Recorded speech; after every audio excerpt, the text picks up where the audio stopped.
So tonight's story is a Whirlwind Woman, written by Glenn Schiffman, and it is the story of a male gigolo in the 1960s whose latest Jane turns out to be more than he bargained for. And before we get into the story, we just want to let everyone know that this story does contain explicit sexual content and some references to abuse. So please proceed as you feel comfortable. Catherine Friedman was a senior partner in a law firm that consulted to the governor and had recently negotiated the merger that turned South Carolina's premier state bank into South Carolina's premier national bank. Catherine was the one of the 6 distinct personalities in one body who insisted on pulling the strings. When she had sex, she liked it fast, loose, and dog style. Mara Friedman, the youngest of the 6, was only 19 and still a virgin. I never saw her naked or had sex with her. The Asian mini poodle, the one that slept on an embroidered down pillow, was her pet. Mara fed Whiny yak butter flown in from Tibet, among other delicacies, because as Mara told me, the first of its breed in the US was a gift from the Dalai Lama to FDR, and we wanted to feel at home. Francine Friedman was 28. She liked to be on top. Sometimes Francine would lift off me when she thought I was about to come, and then she would jack me off. She said she liked to watch the spurt. She would squeal with excitement if the shot reached my navel, as if she was competing in a sporting event. Normally, I only do it with older men, Francine said the first time I came in my navel. but you'll do. Savannah Friedman never told me her age. She was the tallest and thinnest and the only one who would 69 with me. 3 of them craved sex, but Savannah was the insatiable nymph. She was the personality who emerged to pull me back into their clutches whenever I got worried about being a sex toy. It was her crotch that I privately described as the jaws of life. Lee Friedman was Rolls-Royce rich, museum benefactress rich. The society persona Lee was on the board of directors of the Palm Isle Resort. She was the one who set me up in the private cabin. Her sine qua non was influence and control. Lee was also the birth name, the name on the law firm, and the name on the legal title to the 36-room, 6-bath, late 19th century Nantucket-style, white frame house on the far southern end of Bordeaux Island, the most exclusive real estate of the Carolina coast.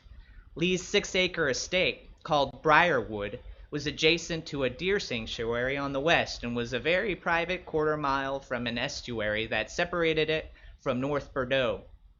In essence, I was living on a private barrier reef off the coast of South Carolina. Lee liked her fucks to go long and slow as I did, so I was happy to oblige. She was also a bit of a germaphobe, and she was the one who finally admitted to me that We're diagnosed multiple personalities. That makes us laugh. We don't dissociate. There are 6 of us, and we enjoy each other's company. Lee told me the morning after I had sex with her, and Savannah the night before in their separate bedrooms, although I was quick to notice that Savannah would fuck me anywhere. I've met 5. You said 6, I asked. We were walking on the beach on her private barrier island about a week after I arrived and a day before Hurricane Isabel made landfall. Darlene, the mother of our 2 sons. You'll probably never meet her. When the boys were around, she was prominent, but now she stays in the background. She does keep Mara in line, though. Lee paused, considering. There is one other, but we don't know her. Even Catherine doesn't know her. We call her the Dark Queen because when she comes out, we all black out. But don't worry. Back up. There are 2 sons? She nodded. The older one, Lance, is your age. You won't meet them either. They don't come around, or if they do, they give me plenty of notice. They don't like being surprised by my latest lover. You keep saying don't worry, but is there a husband somewhere who might come home one night? There's been 3. But again, don't worry, they're all dead. All dead? What you do, fuck 'em to death? Why should I not worry? Because you shouldn't. They were all much older than you. No adverbs explained her smile. No adjectives described my alarm. Jesus God, how did I get here?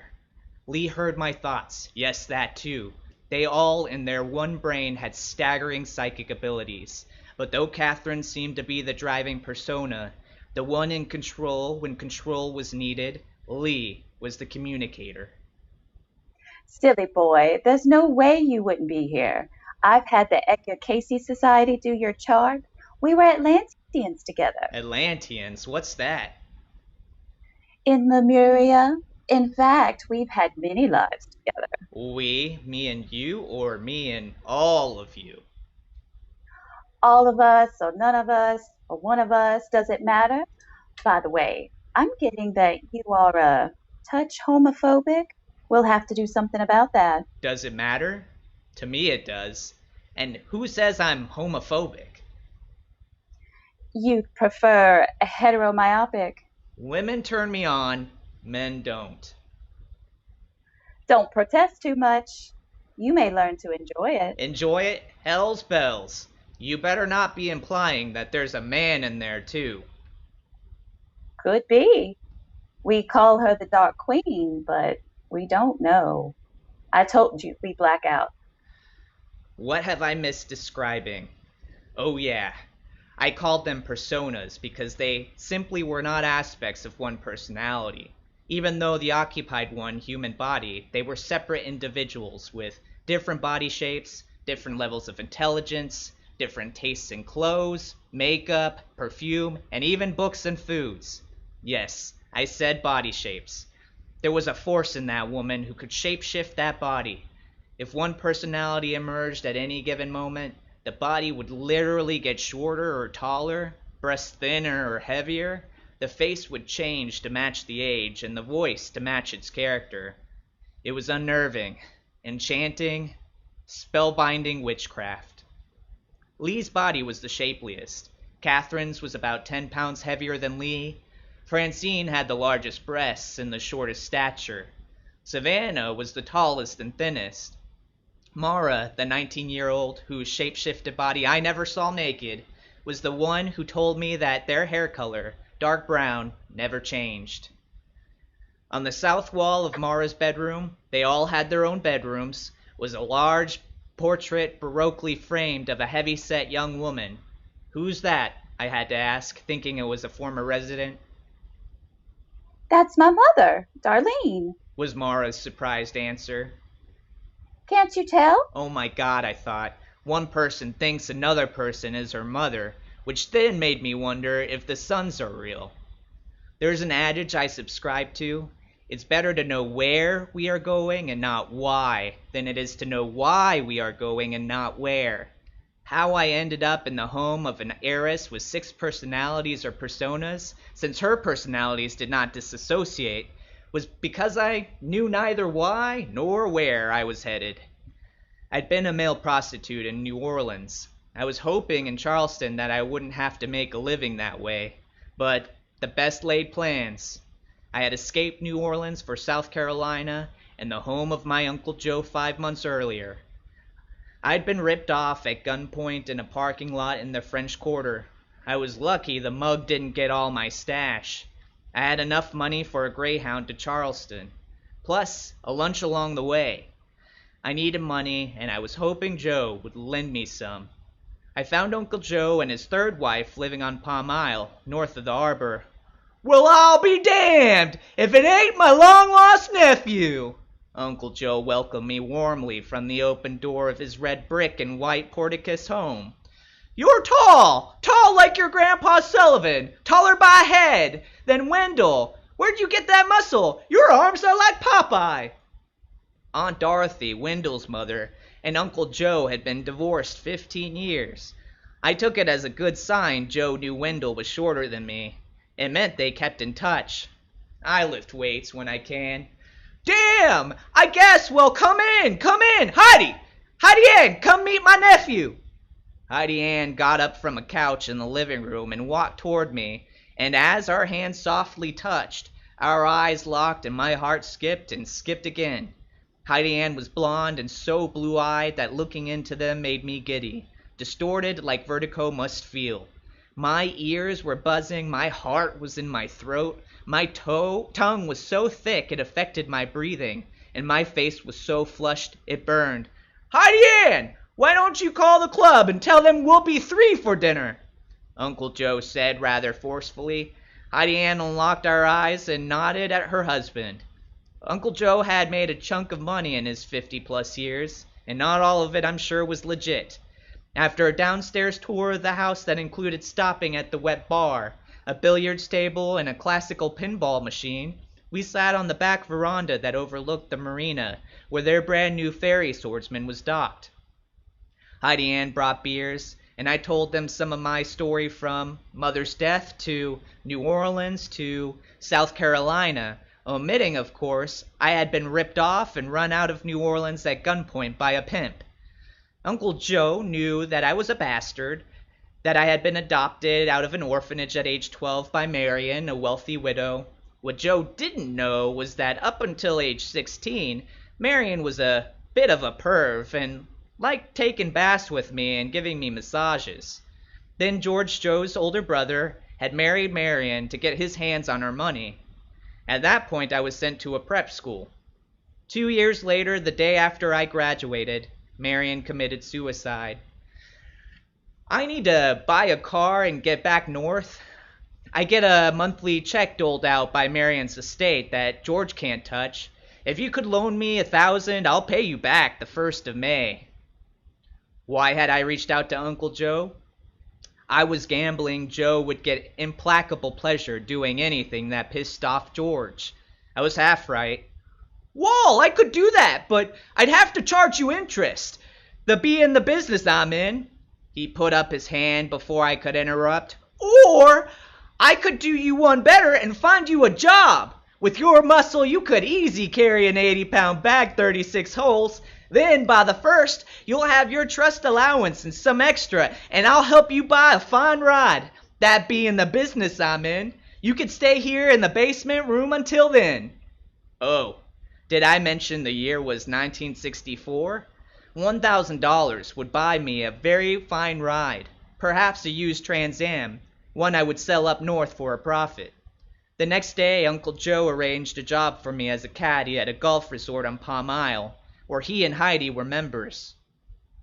I caddied for women in the beginning. In fact, my first caddy was for Heidi Ann.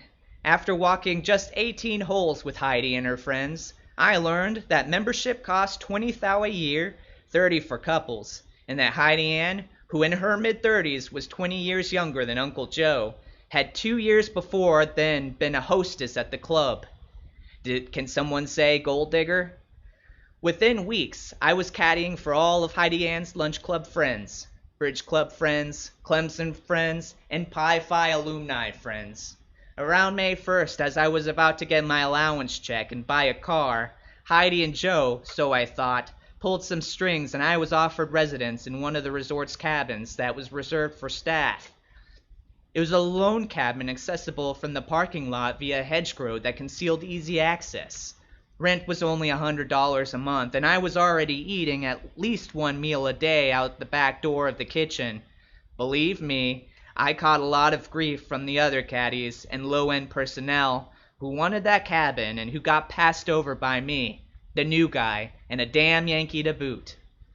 Late one night, 2 weeks after I set up residence, Heidi Ann came by my cabin to collect.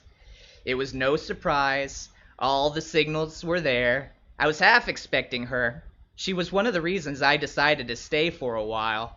She was easy to look at. We had locked eyes more than once, and she had a delicate touch that made my head swim.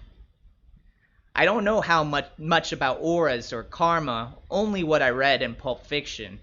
I knew I was good at flirting. Hell, I had been a male escort. I guess I put out one a fuck musk. So when Heidi Ann's friends began dropping by, sneaking by in many cases, I was ready for them in all business sense of it. And they too knew the game. They rewarded me sometimes with gifts, but usually with cash tips. Heidi didn't ask for a cut. but she did expect freebies. And my God, but she was horny as an engagement ring on Valentine's Day. It took me a while to get used to South Carolina country club women. Their accent nothing like the Delta blues of Louisiana. I had a maple syrup poured on caramel custard flavor, but that sorority sister sweetness was the outside show. What was it somebody said about sincerity? If you can fake that, you've got it made. Lord, could those women fake sincerity? Me? I had to work at it. But damn, when I went down on them, on my unwashed bed sheets, their batty-eyed accents got all gravel-gritty and full of Blue Ridge corn mash. Some of these southern broads could outcuss a hooker on strike, especially if the subject was either their husbands or the civil rights movement. It was easy living for a while, but I knew it wouldn't last. I was a gigolo, selling out to lonely married women twice my age, women who dripped unhappy money. So I toned my muscles and tanned myself bronze, and with my service tips and caddy tips, I made the best of it. I knew Heidi was using me, but I was slow to figure out her motives. She certainly was good at pretending to care. Me, I wanted nothing more than status quo. For one thing, I swear she goddamn marinated in a perfume she must have bought at a swap meet. It made me dinky, until I realized the marinade had an upside. It helped me hold my pop longer. Then, sometime around Labor Day 1964, a husband showed up at my whoring cabin. It was no contest. I had the muscles, and thanks to Heidi Ann, a .22 caliber pistol and a shoulder holster hanging on the wall behind the door. I assumed Uncle Joe did not know Heidi Ann had lifted one of his many firearms and brought it to me. I did not want to know why Heidi Ann determined I needed a gun, but one thought did cross my mind. She wanted me to shoot someone. Uncle Joe, maybe? My gut churned that worst-case scenario. She had a lot to gain and nothing to lose if Uncle Joe was 6 feet under and someone else had put him there. I considered I was being set up. I wasn't naive, so I kept the pistol out of reach. If Uncle Joe burst in on me while I was in bed with his wife, I'd be at his mercy, and so would she. 10 days after the first husband backed down, a second husband arrived and a standoff followed. This guy seemed ready and willing to match muscle. "Brandy, you in there?" he snarled through the latch screen door. "I'm sorry, I don't drink the stuff." "My wife, you asshole!" "Miss Fontaine, Brandy? The woman I caddy for on Tuesday mornings? I didn't realize she was married." "Don't you smirk me, you ass! You shit for brains!" He tugged on the screen door. It was bolted and I was holding tight to the cheap handle. "Brandy!" He leaned forward and yelled into the room. "If you're in there, your ass is grass!" he said before he turned and walked away. The next night, a lawyer came with an offer of money and a ticket out of town. His timing was interesting. I figured it must have been 11 p.m. when the dude knocked on my door. He arrived just as the evening news came on. I was watching the black and white rabbit ears TV that very lawyer's wife had given me. The wife who liked to fuck in the dark with only the glow of a TV test pattern for backlight. In fact, when I answered the door, I thought it might be her. I quickly realized I had no good options. I figured I was about to be fired as well as run out of town. But what the hell, I said. I'd consider the offer of it was money in a car instead of a ticket. "The car doesn't have to be new. Your year-old Chrysler will do," I smirked. "You've just made a big mistake," was the lawyer's unblinking reply. The next evening, a sheriff with time on his hands arrived. I opened the door and Sheriff Wallace Wilson said, "You in a heap of trouble, you know that, son." I stifled a laugh and didn't answer. He continued, "These people are not to be messed with, but I think you understand they don't want a public scandal, you fucking their women and all." He grinned and his gold teeth leered at me. "They said to tell you, you can keep the clothes and the fancy leather suitcases. There'll be a car come by a half an hour with an envelope. In the meantime, you talk to no one. I'll be close by." He indicated with a nod of his head at his squad car. Watchin' to make sure. He hitched up his belt and turned away, then turned back. Maybe you better just give me your gun now before someone gets hurt. I considered saying, what gun? Instead, I handed him the .22 holster and all.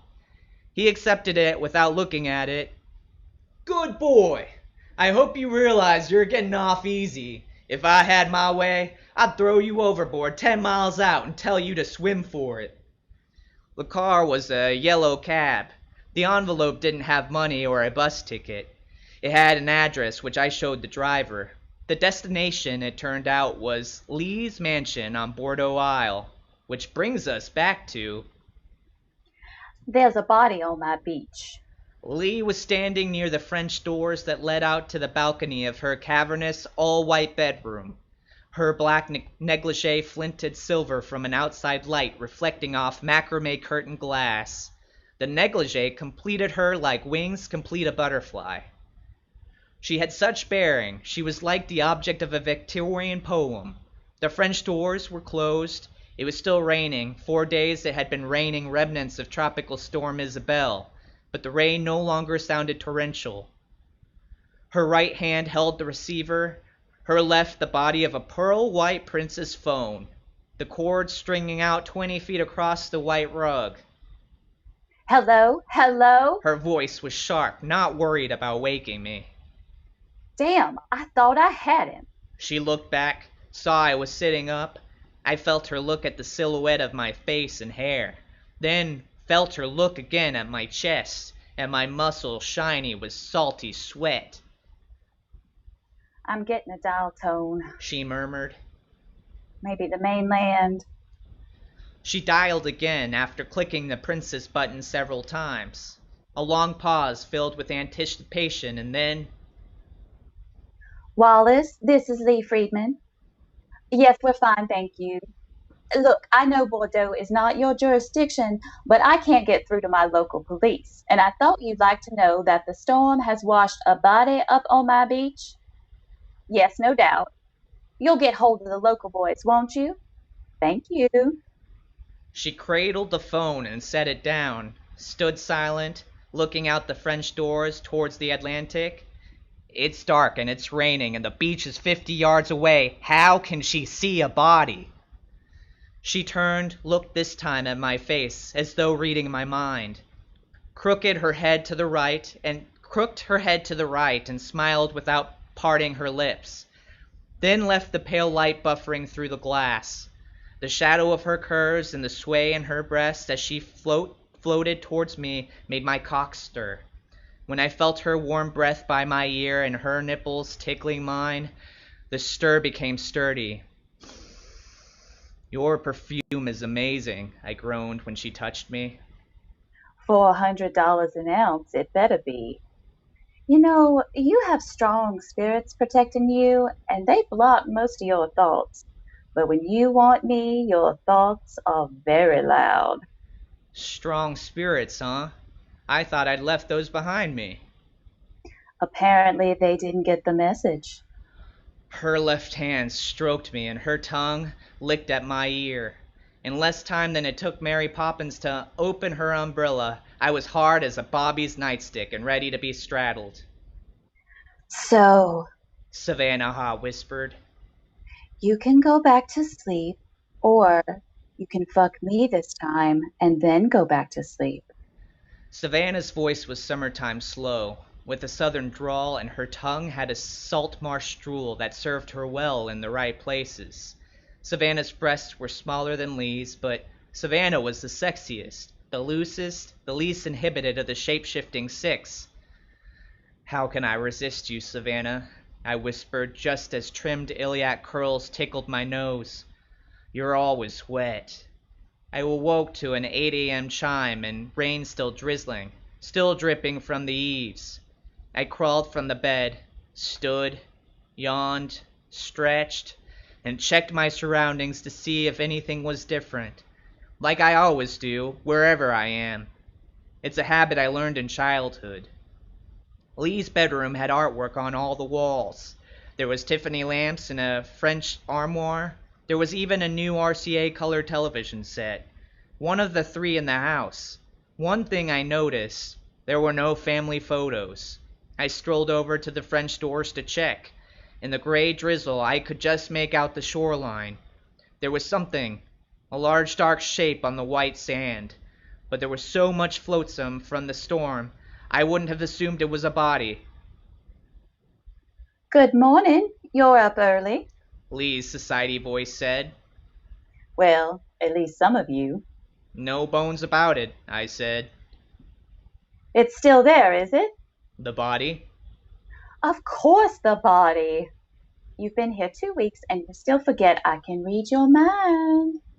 There's a dark shape the size of a body. It's hard to tell. How could you even see anything like that in the middle of the night in the rain? Let's just say a little bird told me. She was halfway out of bed, feet sliding into wading slippers, black negligee and a crump near the pillow. She grabbed a robe from her vanity chair, the one with Lee stitched on the pocket. As she lifted it from the chair, the belt pulled a bottle of face cream off a vanity table onto the white rug. She walked toward me, not glancing at the bottle. A little bird, I said, suspicious but not disbelieving. An owl, actually. A spirit friend. Helps me see in the dark. You know about spirit friends. I know you do. Alarmed, I recoiled. An entirely new version, new voice, new face of this whirlwind woman was about to put her lips to mine. I'm sorry, have we met? You're different, your voice. Sweetheart, don't you recognize me? I'm Virginia. I'm the one who loves you. She coyly assured me. Sex toy naked, listening to the rain, it hit me. Though I had no clear vision of the path I was on, I did realize I no longer thought this woman was harmless. Sudden fear throttled my heart and fight or flight cored at my gut. A woman who had a moment before been a 40-year-old society dame had shapeshifted into an image of a Southern Belle version of Virginia, the first and the only girl I'd ever really loved. How did you do that? Virginia laughed with delight. What? Change. How, pray tell? She had a twinkle in her eye. We play with your mind. We change into your perceptions, imaginings, desires. Her lips brushed mine. Her hands stroked my cock, and then... Oh no. They're telling me I've said too much. They're mad at me. I jerked back. Stop, wow. I get it. It gives you awesome power over people. No wonder you're a good lawyer. That's quite a talent. A questioning, almost worried look crept into this new persona's eyes. And then abruptly I was looking at the persona's mask and a body of Catherine, the lawyer. You're right. We don't shapeshift. Catherine said.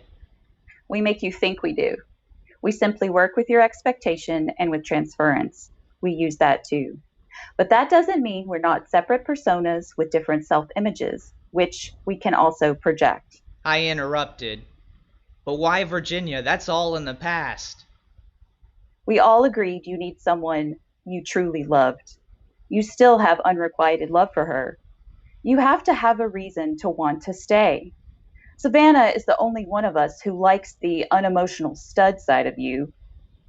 By the way, we all like it when you call us Whirlwind Woman. And with that, Savannah reappeared, and all her cooing smolder. My eyes watched her taller body grow via rippling waves, which I could clearly see was physically happening. Watching a sorceress literally shapeshift by manipulating my perception was frighteningly seductive. Savannah dropped to her knees, and her mouth quickly found my cock, and once again I started to swell. God damn it, I don't like being so predictable, so pliable. She stopped and pulled back, got up and turned away, leaving me half erect. She spotted the jar of face cream on the rug, frowned, and got a box of tissues off the vanity. Naked and ashamed, I headed to the northwest corner of the bedroom to where the door to his bathroom was.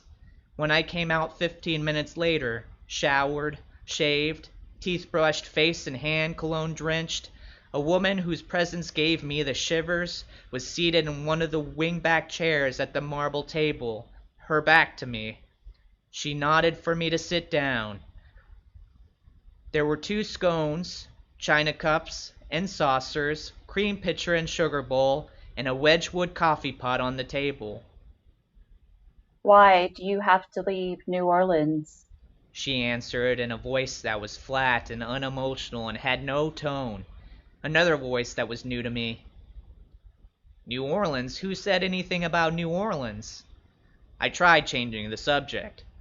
What about the body on the beach? Shouldn't we... Forget it. Why do you think Lee called the sheriff at home at 4 in the morning? That body is one of his swim for it bodies. He will clear it away as soon as possible. Sorry. Don't be. So, why do you have to leave New Orleans? It was hopeless to contend against her psychic ability. I was a male escort in a bar, mostly just to get older women to buy me more drinks. But then the man who ran the place wanted me to hustle. You know. Men. That's where I drew the line. So that's how you got started. I was wondering. It makes you real uncomfortable having queers drool all over you, doesn't it? Her gray eyes bored into me. This one seemed older. It wasn't Darlene, I wonder why. she continued.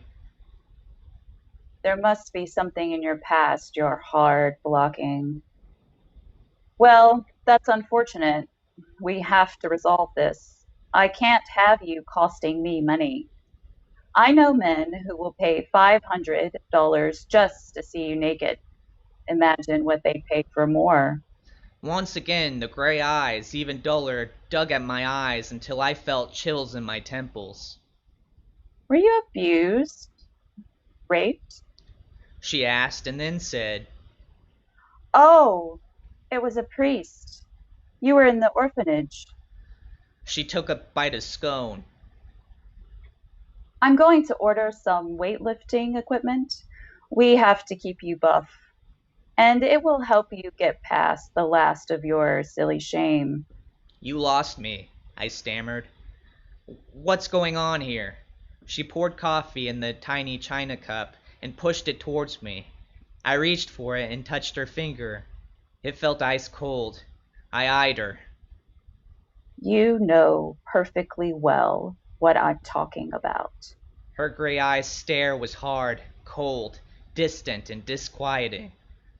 But since you insist, I need you for bait. Her voice had ice in it. Her voice scared me. Who are you? I said as evenly as possible. I needed to cover the fear in my voice because I knew. This person was the Dark Queen, the one that blocked out the others. Her North Sea eyes read my thoughts. She smiled a skeletal smile. You want to use me, I muttered. To blackmail people, to have power over them, to threaten them. You're not going to just pimp me out. You're going to take pictures, film maybe, all in secret.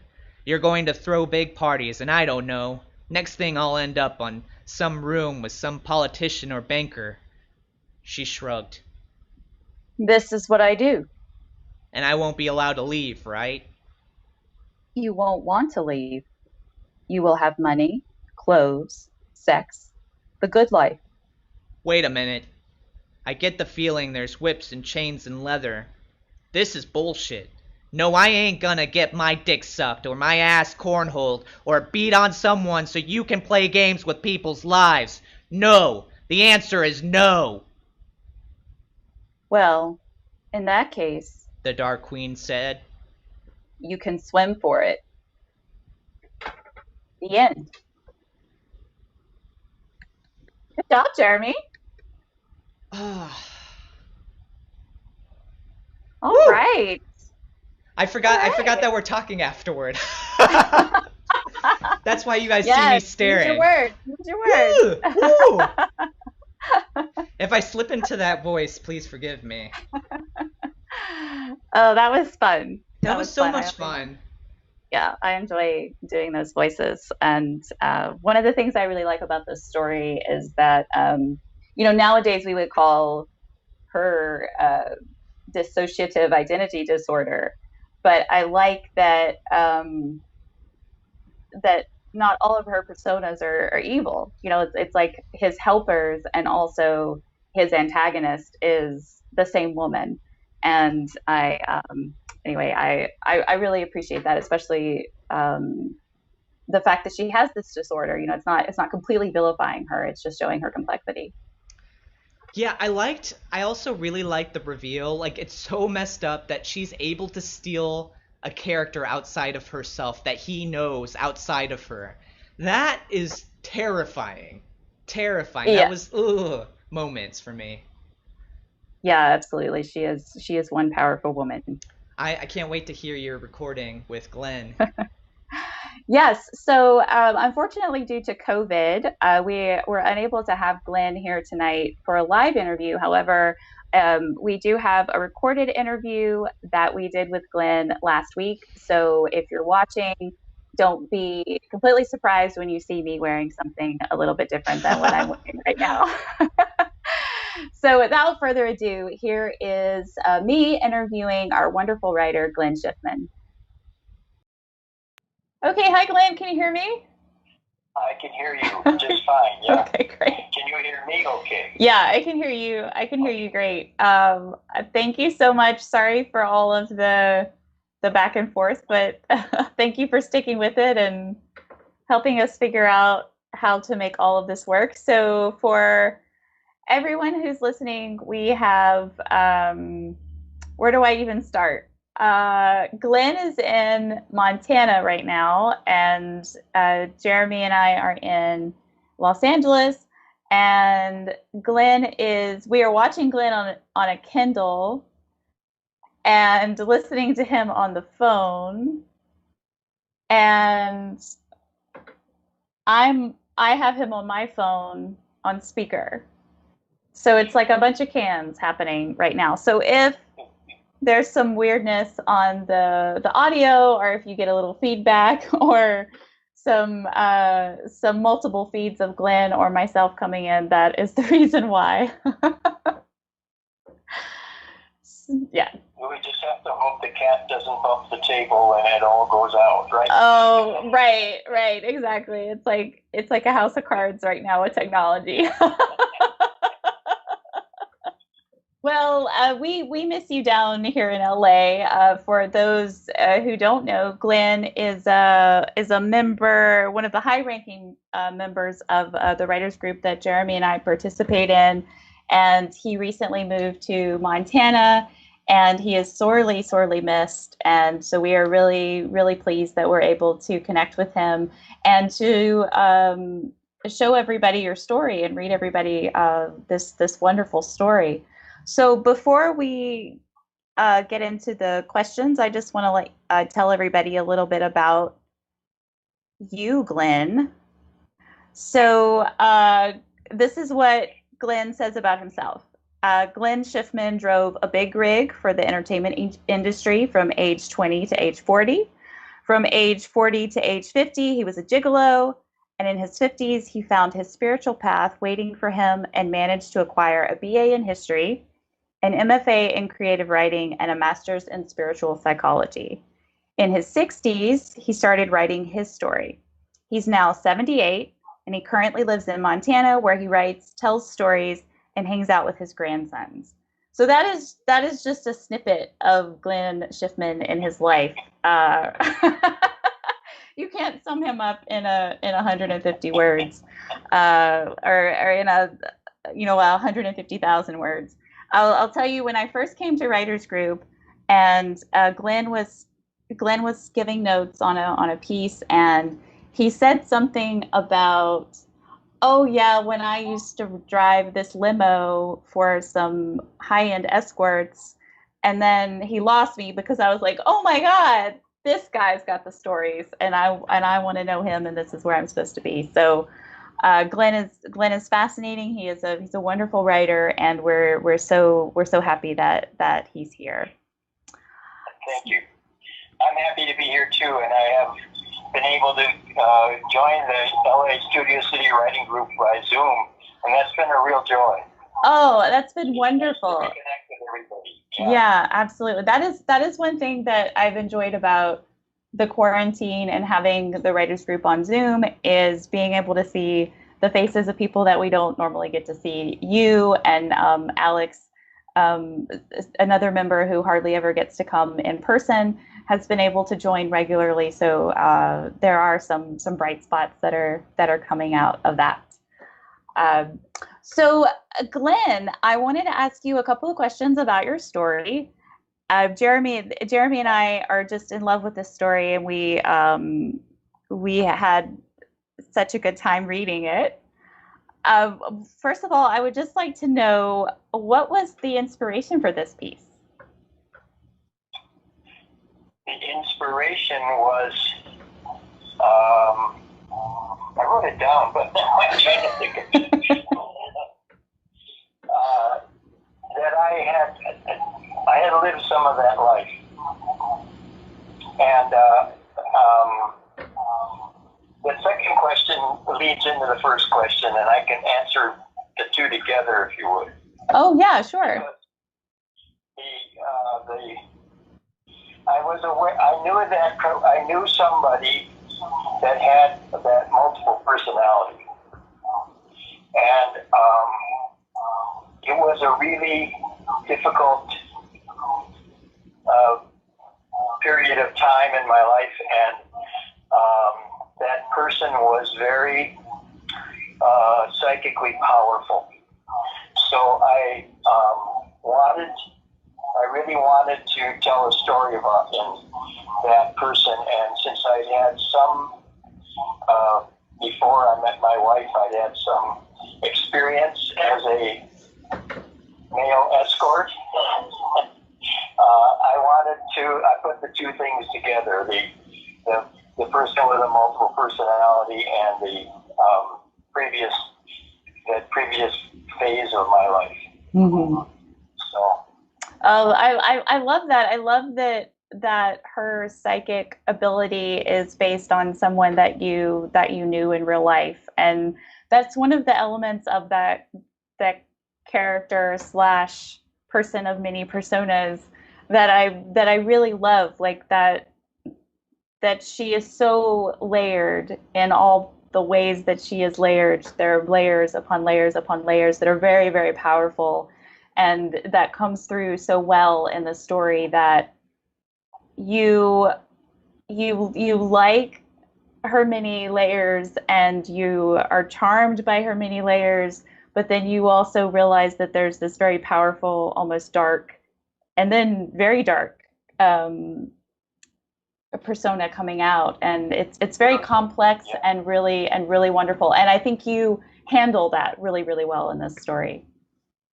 She was a profoundly manipulative person. I didn't get to show how that she was in real life a lawyer, and she was a very successful lawyer.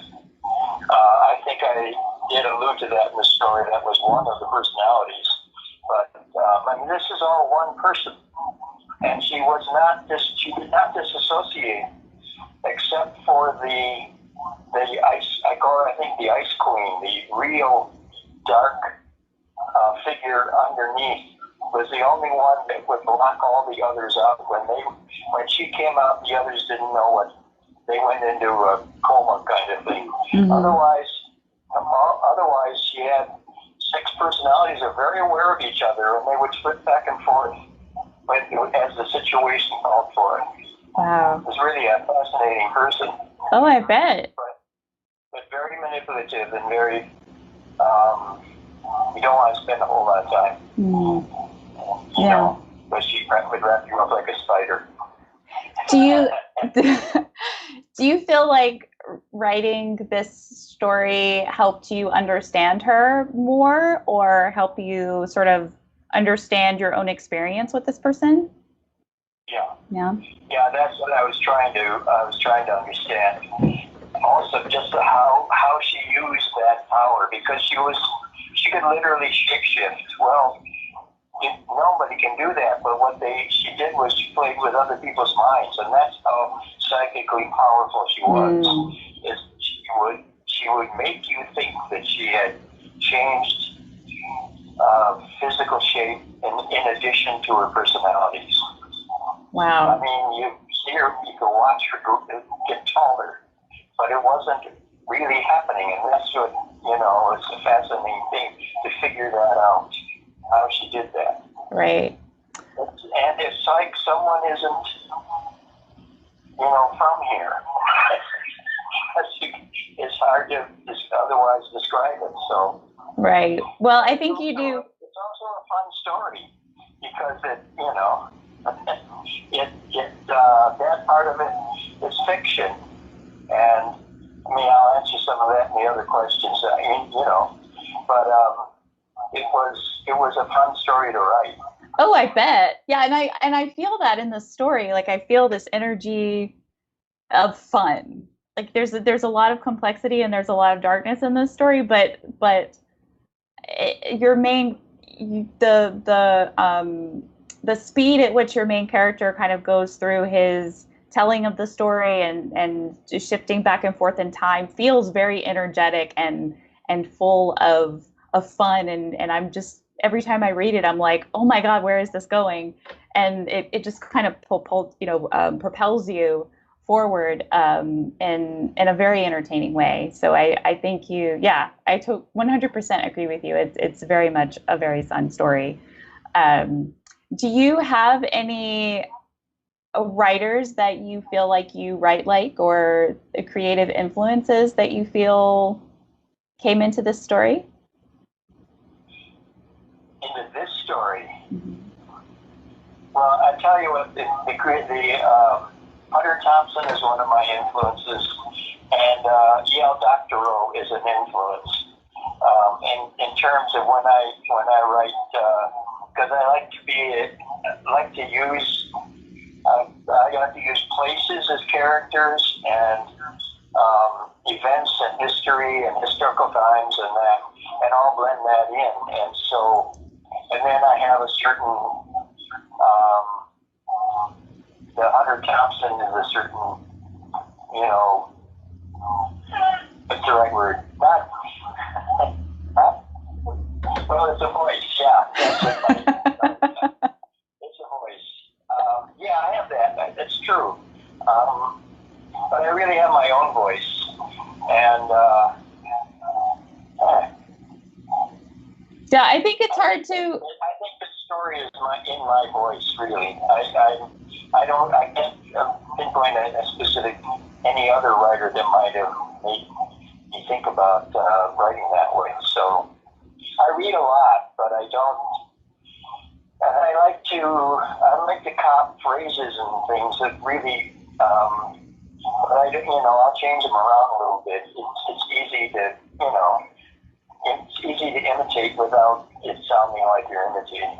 But there was nobody that I was imitating in this one. I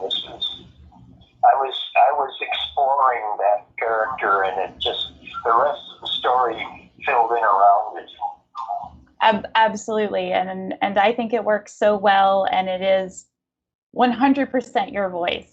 I feel like if there's a couple of other stories I can think of that I might say are very Glenn Schiffman, but this one absolutely has your voice to it. I'm a huge fan of Dennis Johnson's work, and I've always thought of your work as like naughty Dennis Johnson. I like Dennis Johnson a lot. Yeah, and the thing I like about Dennis Johnson is that he can kind of put you in the brain of someone, and you don't even really know that you're there living the sort of the mental conversation with this character until you're already in it, and then you're like, okay, I'm here I'm along for the ride. And I felt like that when I was reading this story. It starts off and you're just, and then you know that you're in the mind of this character, and you're unsure what kind of character this person is, and he's having these strange interactions, and then it's just then you're just along for the ride, and so I think it works. Yeah, absolutely, and so is he. Yeah, and that's a good point. It just adds that extra layer to the story, not just for us relating to the main character, but how the main character is relating to this woman, and it all works so well. Do you feel like this story was difficult to write? Well, what was difficult was that I never spent any length of time in South Carolina, and I knew nothing really about those Outer Banks and those islands. So I had to do a lot of research, and I still feel like that if someone from South Carolina read it, even though it's set in the 60s, it would be, they'd go, oh, that's just stupid, that didn't happen at all, right? But, or that place doesn't exist. And that's, I have, but I'm really into plays, as I think you guys know from the when I have notes in other people's writing, and so I really explored it's physically possible what I created there, but I have been to Charleston, South Carolina, but and it's a beautiful place. And there's a lot. I did a little history on it too, and there's a lot of things people don't know about it. It's a very cosmopolitan city. It's not so much like the rest of South Carolina, okay? So it's not rural. It's a very old and has a multicultural, and that's where all the money is in South Carolina too. Mm. So I studied it, and but it took I like to be true to place, and I didn't know much about that place, so it was easy to put it in a hurricane season, because then I have to worry too much about describing the weather or the animals or the birds or what everything was being blown around and rained on at the time. So that kept the character indoors and not having to deal with the rest of the place and what it was like, and I was kind of trapped there and all that. I did trap him there. Yeah, and you do that. You trap him, but at the same time, I feel like the place is a character. We feel this place, and it very much affects this person that we're following. So even if you limited the amount of talk that you might normally do about a place, I still think you achieved what you like to achieve in making a place a character, a very menacing character in this instance. Yeah. Yeah, that was. So if there's anything difficult about it, it was that. It was my own challenge there. Mm-hmm. It wasn't that it was difficult, but it was a challenge to deal with. Yeah, you're right. Oh, that's great. That's great. Is there anything else that you would like to say about your story, or anything you would like us to know? I'm working on a lot of things right now, but I write every day, and I have the freedom to do it, the time to do it, and it's a bliss for me. So I'm one of the things that Barbara and I are going to do is we're polishing the rock and roll story, and we're going to podcast it. Oh, excellent. So I mentioned earlier that Glenn drove a big rig for the entertainment industry, and he lived in the world of rock and roll for many, many years, and has so many wonderful stories, and has written a book, which he just mentioned, and it sounds like they're going to be then turning it into a podcast, which I think is an amazing idea, and I definitely will subscribe and listen to that. I was going to ask you what was going on with the rock and roll book, so that's great. I also I just had a short story published today in an online magazine, so called The Right Launch, rightlaunch.com. The June edition, and it's Quite a good story. Oh, that's excellent. What's a couple of friends who call me back and tell me it's a rocking good story. So. Oh, that's amazing. Congratulations, Glenn. What's the name of the story?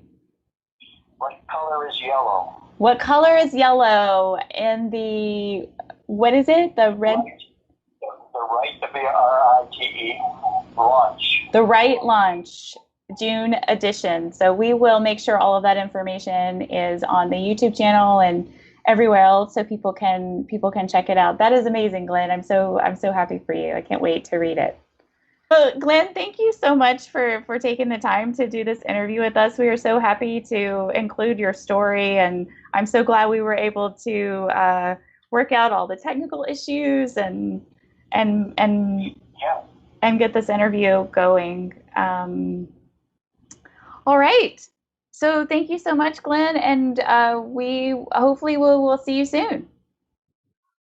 So that's all we have for tonight. Thank you, everyone, for watching and listening. We hope you enjoyed Glenn's story and his interview. We hope that you will join us next week because we have a very special double feature of 2 stories written by Carol Ann Seflinger. One is called Annie, and the other is My Mother's Doll. These are 2 very heartfelt essays about Carol Ann's special relationship with her own doll and also a doll that belonged to her mother. If you haven't already, please go to our YouTube channel and like and subscribe. And this audio podcast will be available for you to download on Spotify and iTunes and Stitcher. Thank you again, and thank you for all of your support. And we look forward to having you next time. Good night. No one reads short stories anymore. I really don't know what they're written for. Go write a short story and throw it out the door. 'Cause no one reads short stories, funny, sad, or gory. No one reads short stories anymore. Yes, no one reads short stories